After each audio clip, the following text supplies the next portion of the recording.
Hello students, REET की तैयारी शानदार चल रही होगी। बहुत अच्छे से आप लोगों ने अब तक रीट को तैयार कर लिया होगा। लेकिन अब इस बचे हुए समय में हम ऐसे कौन कौन से बिंदुओं पर ध्यान दें जिससे कि हम रीट को बहुत अच्छा स्कोर कर सके। यहाँ तक कि ऐसे बहुत से स्टूडेंट्स हैं जिन्होंने अभी कुछ दिनों पहले ही रीट को क्लियर करने का सोचा है। साथ ही साथ कुछ ऐसे स्टूडेंट्स हैं किन्हीं कारणों की वजह से अभी तक अपना सिलेबस पूरा नहीं कर पाए हैं और वो भी उम्मीद करते हैं कि कैसे ना कैसे अगर मैं भी रीट क्लियर कर लेता हूं तो मैं 100% थर्ड ग्रेड के अंदर अच्छी तैयारी करूंगा और थर्ड ग्रेड को निकाल भी लूंगा। लेकिन मेन मुद्दा ये आता है कि रीट आखिर कैसे हम क्लियर कर सकते हैं। ऐसे कौन कौन से बिंदु हैं जिनको अगर हम अच्छे से फोकस कर लें तो रीट क्लियर हो जाएगी। आज हम उन्हीं बिंदुओं पर बात करेंगे। सबसे पहला पॉइंट, आपको ये ध्यान रखना है कि आप रीट पात्रता का एग्जाम दे रहे हैं और उसमें आपको 150 क्वेश्चन मिलेंगे जिनके लिए आपको 150 अंक दिए जाएंगे।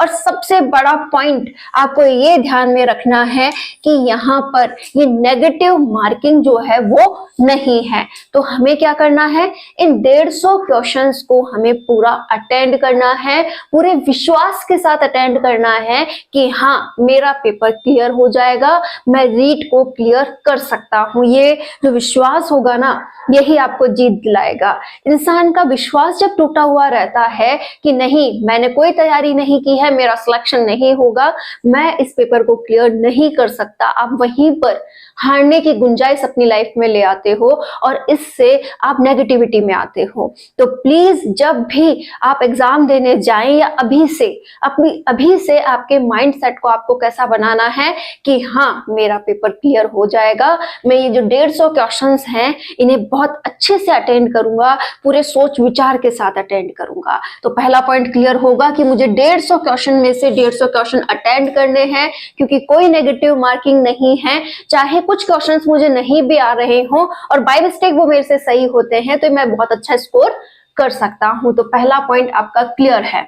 अब दूसरा पॉइंट, आपको पता है कि जो रीट का पेपर होगा वो आपके कुछ भागों में बटा हुआ होगा। जैसे एक हिस्सा इसमें किसका रहेगा, साइकोलॉजी का, ठीक है। दूसरा हिस्सा किसका रहेगा, दोनों लैंग्वेज का। पहली लैंग्वेज आप हिंदी लेते हो तो एक हिस्सा हिंदी का हो जाएगा और दूसरा हिस्सा हो जाएगा आपकी दूसरी लैंग्वेज का, जो या तो इंग्लिश हो सकती है या फिर जो दूसरी लैंग्वेज आपकी हो सकती है वो संस्कृत हो सकती है। एक हिस्सा आपका यहाँ पर सब्जेक्ट का रहेगा। अब सब्जेक्ट में जो साइंस वाले हैं वो साइंस मैथ को अटेंड करेंगे और जो आर्ट्स वाले हैं वो एसएसटी वगैरह को अटेंड करेंगे। तो यहाँ पर इस तरीके से आपको ये जो पेपर है वो 4 भागों में बटा हुआ दिखाई देगा। तो आप जब भी पेपर अटेंड करें आपके माइंड में एक साइकोलॉजी होनी चाहिए कि हाँ सबसे पहले मैं किसे अटेंड कर रहा हूं, साइकोलॉजी को, ठीक है। अब साइकोलॉजी के मेरे पास कितने क्वेश्चन है, 30 क्वेश्चन है। मैं जब भी इस पार्ट को खोलूंगा, जब भी मैं साइकोलॉजी को अटेंड करूंगा, मेरे माइंड में पहले क्या ख्याल आना चाहिए कि मैंने साइकोलॉजी पढ़ी है, साइकोलॉजी के मुझे सारे टॉपिक्स के नाम पता हैं, सारे टॉपिक्स पर मैंने मनन किया है। जैसे कि सबसे पहले जब आप साइकोलॉजी खोलोगे तो पहला हिस्सा आपके माइंड में आना चाहिए कि मैं बाल विकास देखा था, बाल विकास में मुझे ये टॉपिक्स आते हैं। दूसरा हिस्सा मैंने अधिगम देखा था, उसमें मुझे ये वाले टॉपिक्स आते हैं। इसके साथ ही मैंने जो साइकोलॉजी के जितने भी समायोजन, तनाव वगैरह जो भी टॉपिक्स हैं, आरटी 2009 वगैरह है, मतलब सारे टॉपिक्स मैंने अच्छे से देखे हैं और मुझे यहाँ पर उन्हीं को ध्यान में रखकर इन 30 क्वेश्चंस को अटेंड करना है। अब आप पूरे फोकस से अपने माइंड में साइकोलॉजी लाते हुए इन 30 क्वेश्चन को अटेंड कीजिए। जैसे ही आप क्वेश्चन पढ़े उसका जवाब आपको साइकोलॉजी के आधार पर देना है कि बच्चों का व्यवहार ऐसा है तो आप उसे कैसे बदल सकते हो। उस समय आप एक अध्यापक के रूप में सोचो, एक उस बच्चे के विचारों को अपने माइंड में लाओ कि वो बच्चा क्या सोच रहा है।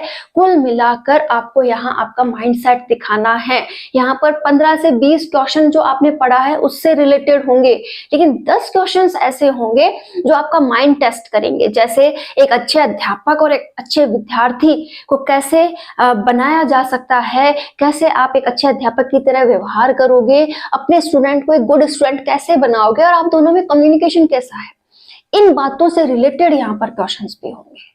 तो ये आप पे डिपेंड करेगा कि आप यहाँ क्वेश्चन कैसे अटेंड करते हो। देखिए, पेपर में घबराना नहीं है, आपको एक एक हिस्से पर फोकस करते हुए पेपर सॉल्व करना है कि जैसे साइकोलॉजी चला तो मेरे माइंड में साइकोलॉजी हो और उससे रिलेटेड यहाँ पर मुझे जानकारी से क्वेश्चन अटेंड करने हैं, तो मैं यहाँ बहुत अच्छा स्कोर कर लूंगा। एक बात आपको ये ध्यान में रखनी है कि जब भी आप क्वेश्चन अटेंड कर रहे हो, जैसे इसके 30 क्वेश्चन अटेंड किए, यहाँ मुश्किल आपको 20 या 22 क्वेश्चन बहुत अच्छे से आ गए कि बिना डाउट कि हाँ 20 से 22 क्वेश्चन मैं बिना डाउट के बहुत अच्छे से सॉल्व कर चुका हूँ। अब बच रहे हैं 8 से 7 क्वेश्चन मेरे ऐसे बच रहे हैं जो मुझे नहीं आते या फिर मैं ऐसा मानूं कि मैं इन्हें नहीं कर सकता। ठीक है, एक बार आप इन्हें छोड़कर ये 20 से 22 क्वेश्चन को OMR शीट में भर दीजिए। बाद के लिए काम मत रखिएगा, पहले ही इतना काम कंप्लीट कर दीजिए। देखो, स्पीड आपको बहुत अच्छी रखनी है, बहुत अच्छे से क्वेश्चन पेपर अटेंड करना है और अब तो माइंड में हर समय ये होना चाहिए कि हाँ मुझे पेपर देना है, मुझे पेपर को इस तरीके से मैनेज करना है, मैं कुछ भी गलती नहीं करने वाला हूँ, मैं अपनी OMR शीट को बहुत अच्छे से भरूंगा, हर चीज का ख्याल रखूंगा, जिम्मेदारी निभाऊंगा, जल्दबाजी नहीं करूंगा। तो ऐसे बिंदु आपके माइंड में होने चाहिए। तो ये सारे क्वेश्चन आप उसमें भर दीजिए ताकि सही सही भरे जाए, ध्यान से भरे जाए। लास्ट टाइम में जब हम भरते हैं तो यकीन मानिए 10 से 15 मिनट लास्ट टाइम में भी गोले भरोगे तो चाहिए होते हैं। क्यों ना हम साथ के साथ चलें, ताकि लास्ट टाइम में कई बार ऐसा होता है ना, इसका इसमें भर दिया जबकि दोनों सही थे कि इसमें बी आना था, इसमें सी आना था, लेकिन जल्दबाजी में देखते हुए भर रहा था तो इससे मेरी मिस्टेक हो गई और गलती से ही मेरे 2 क्वेश्चन गलत हो गए। तो ऐसा काम आपको नहीं करना है। तो आप जो जो अटेंड करते चलें वो अच्छे से भरते जाएं। ये जो डाउटेबल हैं इनको टिक मार्क करके छोड़ दें कि हाँ मैं दूसरे राउंड में जब आऊंगा तो मैं इनको अटेंड कर लूंगा। अब बात आती है हिंदी पर। हिंदी साहब, हिंदी तो हम हमेशा से पढ़ते आ रहे हैं। हिंदी का कोर्स मैंने अभी नहीं पढ़ा था, किन्हीं कारणों से मेरा कोर्स कंप्लीट नहीं है। लेकिन अब आपको यहाँ पर क्या सोचना है कि मैं हिंदी का पेपर सॉल्व कर रहा हूँ। मैंने आज तक जितनी हिंदी पढ़ी है उसको मैं मनन करता हूँ, मैं 1 मिनट के लिए ध्यान लगाता हूँ कि हाँ ये सारी हिंदी मैंने 11th-12th में अपनी लाइफ में इतनी पढ़ी थी। ठीक है, उसके आधार पर अब मैं क्वेश्चन सॉल्व कर रहा हूँ। ठीक है, अब आप जैसे ही इसमें क्वेश्चन अटेंड करने लगोगे, बहुत बारीक क्वेश्चन आते हैं, बड़े ध्यान से संधि वगैरह के क्वेश्चंस हैं, समास वगैरह के क्वेश्चन हैं, आपने पढ़ लिए होंगे। और प्लीज एक एक रीडिंग, अभी भी समय है, जरूर देखे जाएं, क्योंकि वो जो रीडिंग होती है ना वहां पे हेल्प कर देती है। शॉर्ट ट्रिक के माध्यम से भी आप इन्हें बहुत अच्छे से सॉल्व कर सकते हो। तो यहाँ पर आपको वो क्वेश्चन पढ़ने हैं। अब बात आती है एक और हिस्से की। 15 क्वेश्चन तो हम मान लेंगे कि किसके हैं, हिंदी के। अब 15 क्वेश्चन जो हैं वो किसके हैं, शिक्षण विधियों के। अब इनका क्या करें साहब, ये तो हमें आती ही नहीं है। ठीक है, और आती भी हैं तो हम तो सब में मिक्स कर चुके हैं, हमें तो यहाँ कंफ्यूजन होता है। मैंने पहले भी आपसे कहा है कि शिक्षण विधियों का कुछ हिस्सा ऐसा है जो सब में कॉमन सा है, उसके आधार पर आप इन्हें पकड़ बना सकते हैं। पहला तो है आपको यहाँ पर इनका जो पाठ्यक्रम वाला हिस्सा है, जो NCF 2005 वाला हिस्सा है, वो अच्छे से पढ़ ले। ठीक है, इसी के साथ एक लेसन प्लान की जो प्लानिंग है उसे आप अच्छे से पढ़ लें। और हिंदी की मोस्ट ऑफ जो भी शिक्षण विधियां हैं उन्हें आप ध्यान में रख लें। ठीक है, आगमन निर्गमन वगैरह जो विधियां हैं इन पर एक बार फोकस बना लें, ज्यादातर वही पूछी जाती हैं। तो आपको ये करना है कि उन्हें सॉल्व करें। और इस समय माइंड में कैसे रखना है, हिंदी को। ये बात मत भूल जाना, जो भी हिस्सा सॉल्व कर रहे हो उसे माइंड में रखो। जैसे क्वेश्चन पूछा गया, निम्न में से हिंदी की शिक्षण विधियां कौन सी हैं, तो आपको ये ध्यान में रखना है कि मैं किसे सॉल्व कर रहा हूँ, हिंदी को सॉल्व कर रहा हूं। तो यहाँ पर अगर कोई साइंटिफिक नाम लग रहा है तो ऑब्वियसली वो नहीं होगा। अगर आपको लगता है कोई हिस्ट्री रिलेटेड नाम है तो वो भी नहीं होगा। ठीक है, तो जो जो हिंदी की होंगी उनमें आपको थोड़ा सा डाउट क्लियर होने लगेगा। आप 2 ऑप्शन को छांट कर 2 में से 1 को छांटना आसान हो जाएगा। ठीक है, तो आपका अगर ये ध्यान बना रहे कि मैं कौन से हिस्से को सॉल्व कर रहा हूं और इसकी मोस्ट ऑफ अगर मैंने पॉइंट्स पढ़ रखे हैं तो मैं इजीली सॉल्व कर लूंगा। आप एक बात ध्यान में रखिएगा, आगमन निर्गमन जैसी जो विधियां हैं इन पर क्वेश्चन आता ही है, तो आप एक बार जरूर पढ़ें और हिंदी की शिक्षण विधियों की एक रीडिंग जरूर लगा लें, आपकी मदद हो जाएगी। फिर आती है नेक्स्ट लैंग्वेज कि इंग्लिश या संस्कृत में से अगर आपकी कोई सेकंड लैंग्वेज है तो उसके समय भी आपको वही बात करनी है कि हाँ अब मैं इंग्लिश के 30 क्वेश्चन अटेंड कर रहा हूँ या फिर मैं संस्कृत के 30 क्वेश्चन अटेंड कर रहा हूँ। आप अपने माइंड में लाएं कि हाँ मैंने इंग्लिश के ये टॉपिक्स पढ़े हैं, हाँ ये मैंने संस्कृत के टॉपिक्स पढ़े हैं, फिर आप वो 15 क्वेश्चन सॉल्व कर लें। ठीक है, अब 15 क्वेश्चन फिर से किसके हैं? शिक्षण विधियों के। कुछ क्वेश्चंस आपको पूरे सिलेबस में जो भी आप पढ़ के गए हो अब तक, संस्कृत कि पूरे क्वेश्चंस में से आप जो भी पढ़ के गए हो, जैसे साइकोलॉजी, आपको मैंने जो भी अभी पॉइंट्स बताए नामांकन वगैरह के और पाठ्यक्रम वगैरह के, तो वो सारे टॉपिक्स आपको यहाँ एक बार फिर से रिवाइज करने हैं और उन्हें अप्लाई करते हुए अपने माइंड का यूज करते हुए। मैंने पहले भी बोला है कि ये जो आप पेपर अटेंड करने जाओ ना, एक अच्छे अध्यापक भी बन के जाना, एक अच्छे स्टूडेंट बन के जाना। ठीक है, क्योंकि दोनों बातों का जब आप कॉम्बिनेशन बनाओगे तभी क्वेश्चन अटेंड हो जाएगा। जैसे एक बच्चा है बहुत शैतान है, आपको उसे पढ़ाना है, आप उसकी प्रवृत्ति कैसे बदलोगे? तो एक अच्छा अध्यापक ही बदलेगा ना। तो एक अच्छे अध्यापक की तरह भी सोचो, एक विद्यार्थी को अच्छा स्टूडेंट कैसे बनाना है उस पर भी विचार करो, कमियां हैं उन्हें कैसे दूर करते हैं इस बात का भी पता होना चाहिए। तो आपका यहाँ पर आईक्यू लेवल भी यूज होगा।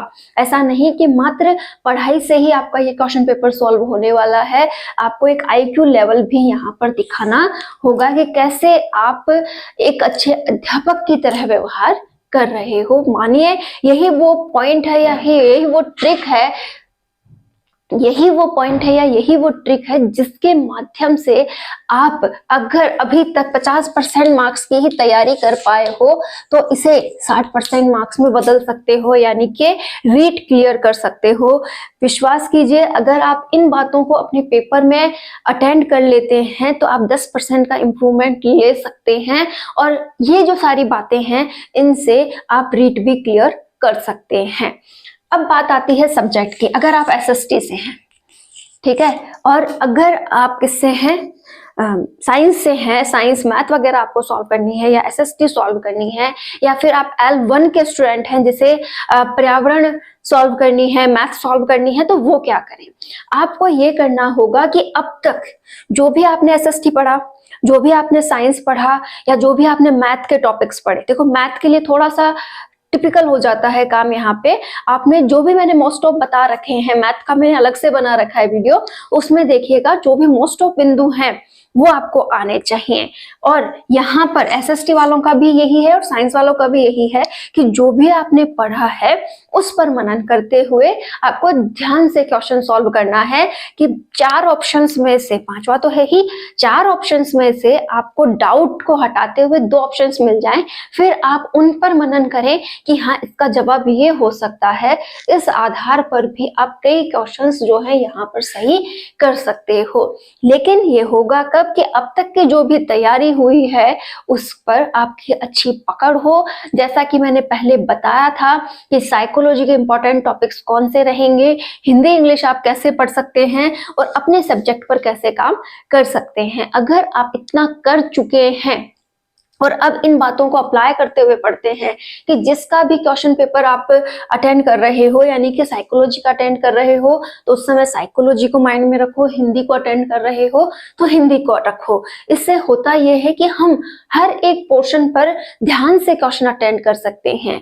देखिएगा, हमें कुछ बातों का यहाँ और ध्यान रखना है। एक तो है हमारी OMR शीट, यहाँ पर इसमें गलती नहीं होनी चाहिए, इसमें गलती होने से हमें बहुत प्रॉब्लम होती है। साथ ही साथ हमारा माइंड जो है वो नेगेटिविटी में चला जाता है कि ले OMR शीट ही गलत हो गई, अब तो मेरे पास होने की कोई संभावना नहीं है। तो प्लीज जल्दबाजी न दिखाएं, इस पर पूरा ध्यान दें और अपना अपना जो जो हिस्सा होता जा रहा है उसे वहां भरते जाएं। किसी का भी अगर आपको लगता है कि 20-22 सही हो गए हैं और मैं बहुत अच्छे से इसे भर चुका हूं, तो अब वापस से जब आप जाएंगे तो इन क्वेश्चन पे फोकस कीजिए, इन पर अपनी ट्रिक्स लगाइए, अपना फोकस कीजिए। मतलब ऐसा है कि आप कितना IQ लेवल लगा के इन्हें सॉल्व करते हैं वो बात की बात है। पहले जो अच्छे से आ रहे हैं उन्हें अटेंड करके OMR शीट भर लीजिए। स्पीड अच्छी रखनी है पेपर में, जितना आप स्पीडली काम करेंगे, ठीक है, कि हाँ मुझे कोई चीज नहीं आ रही है तो मैं उस पर अभी ध्यान नहीं दे रहा, लेकिन जो आ रहा है उस पे पहले ध्यान देके सॉल्व कर लेता हूँ।